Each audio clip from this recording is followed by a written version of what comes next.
Hello, welcome to Unicorn Princess Tarot. So, ito yung reading natin for Water Sign, Cancer, Scorpio, Pisces. Take only what resonates, hindi ito magre-resonate sa lahat. So, kunin mo lang yung mga messages na magre-resonate para sa'yo. Para sa mga gustong magpa-personal reading, Jing Tarot Trader, i-search mo na lang siya sa Facebook. By the way, iba yung setup ko ngayon kasi nasa ibang place po ako. So anyway, kung ipopost ko yung video nang hindi ako nakapagpaalam sa inyo, pagpasensyahan nyo na lang po kasi medyo in and out yung mga tao po dito kung nasaan ako. And maaaring may taong pumasok kaya ipopost ko po talaga siya. Ngayon, i-continue ka na lang after. And kung may ingay sa aking background, ayun po, kasama din po yun. And medyo magalaw din po yung table kung anong ginagamit ko ngayon. So, pagpasensyahan mo na lang. Anyway, ma-appreciate ko yung likes, comments, and shares. And kung hindi ka pa nakasubscribe, pa-subscribe na lang po. Start na natin ang reading. This is for Water Sign, Cancer, Scorpio, Pisces.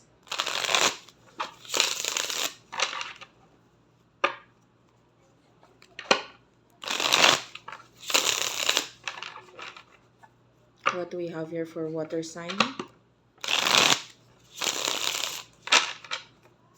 For Water Sign, please.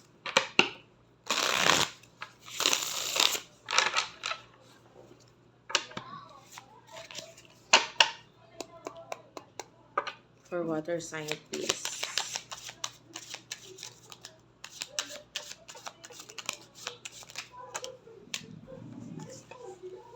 Marami tong card na lumabas pero naramdaman ko kailangan basahin yung message dito.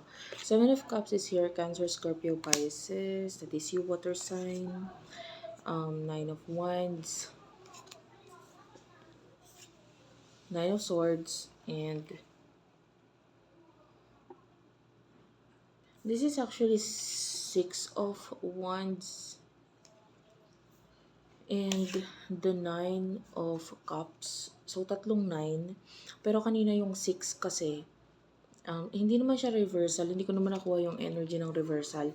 Pero it is showing to me as number 9. So, it's like an angel number for you. 9999 or yung tatlong 9999 or 69 and 96. Ayan yung mga angel number for you. Maybe i-search mo na lang sa Google yung mga angel numbers na yon and might be may another message for you doon. Okay? So, for what I can see here,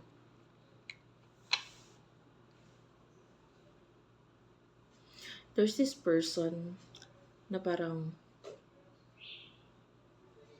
gusto ka niya with the Ten of Wands. I mean, gusto ka niya. Kaya lang parang with the Death card, Scorpio energy, parang hindi na siya parang i-push parang itong pagkagusto niya sa'yo. Like, pwedeng parang ang energy niya is ayoko nang ipahiya ang sarili ko sa'yo or sa inyo.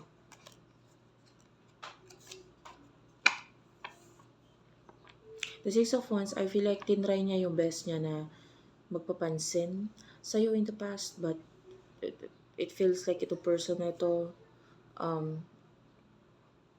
hindi niya alam kung interesado ka ba? At least tinry niya, parang ganun. I don't know if you're dealing with someone na nasa entertaining industry or may pag-entertain sa ibang tao. Maybe marami siyang followers or maybe meron din siyang sarili niyang YouTube channel or this is you. Okay? Or you do have a lot of followers. Anyway, isa nakikita natin dito with the Nine of Cups. Okay lang kahit hindi, guys.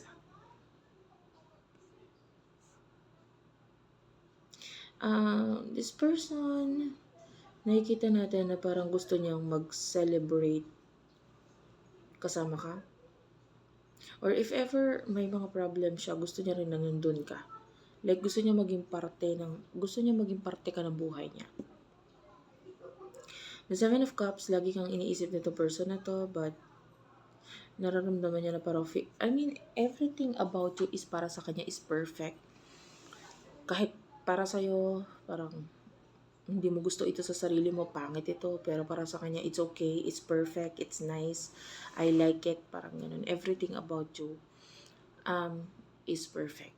Okay? Lahat para sa kanya ay perfect pagdating sa ikaw. The Nine of Wands, I feel like itong person na to is naiinis siya kasi nga hindi mo siya pinapansin or wala kang ginawang movement sa kanya. Kung hindi ka nakaka-relate, maybe this is not your reading or maybe yung reading is vice versa. Pwedeng ikaw yun. Okay, let's get more messages for you. King of Cups is here.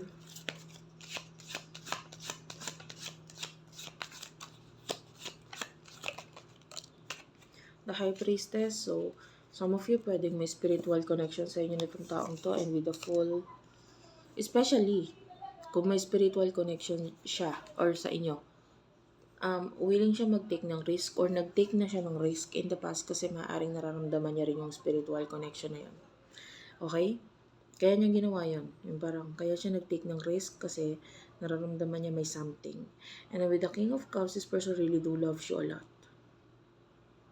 There's this feeling of familiarity.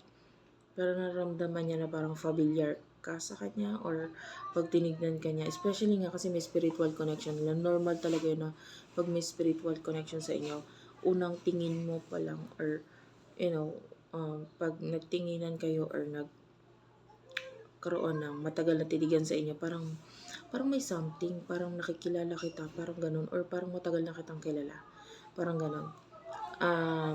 And this person feels the same. Ganun din yung nararamdaman niya para sa inyo. Parang matagal ka na niyang kilala.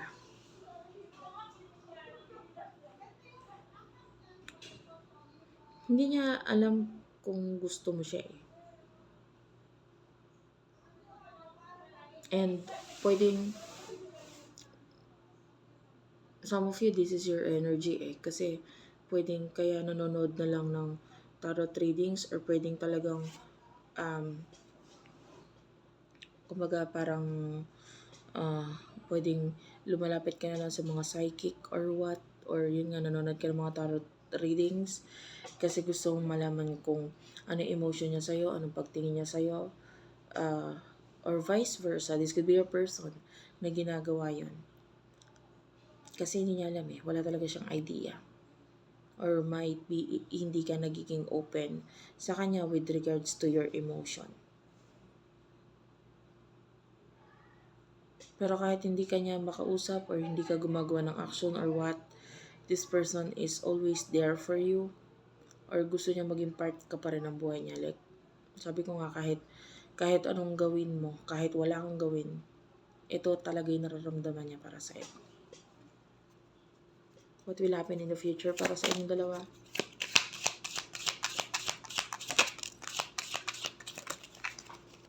The Three of Pentacles is here. Hanged Man. Eight of Swords. Knight of Pentacles. There's this feeling of stuck here in the near future with the Three of Swords. So, the Three of Swords could be a third-party situation, or if not, pwedeng yung nagiging hadlang sa connection niyo. Pwedeng yung, if kung may pagkakalayo, if there's boundaries sa inyo, maybe family, religion, tradition. So, ito yung nagiging parang hadlang sa connection niyo. Parang mararamdaman mo yung feeling of pagka-stuck dito kasi parang hindi mo alam kung ano gagawin mo. The Nine of Pentacles, nakakita tayo ng slow progress for you, mabagal na progress pagdating sa connection nito. And with the Eight of Swords, yeah, you will be stuck dito sa pag-iisip at pag-dream dito sa person nito. The Hangman, I can still see you waiting. And yung person nito, Three of Pentacles, I feel like this person is kind of like walking away sa situation. Kung hahabulin mo ko, kung gagawa ka ng action, it means I'm important. Parang ganun. Importante ako sa'yo, pero kung hindi, wala na akong magagawa. I'll just leave. Kasi sa nakikita ko dito, pwedeng ginawa niya na yung mga dapat niyang gawain. And then maybe, for some of you, pinabayaan mo or hinayaan mo siya doon. And hindi ka gumawa ng action dito. Ace of Pentacles is here. Taurus, Virgo, Capricorn energy. So, yung person nito, nag-focus na lang siya sa mga new beginnings niya. And this person is like, throwing away the memories of you. Kasi bakit pa? Bakit pa ako mag-hold on sa memories kung wala naman na talaga? Okay? So anyway, thank you for watching guys. Hopefully nakarelate kayo, nakaresonate kayo. Please do like and subscribe to our channel. Unicorn Princess Tarot, Madam PTV, Virgo Philippines, Libra Philippines, Water Sign Philippines. I love you all guys. Thank you for watching and bye-bye.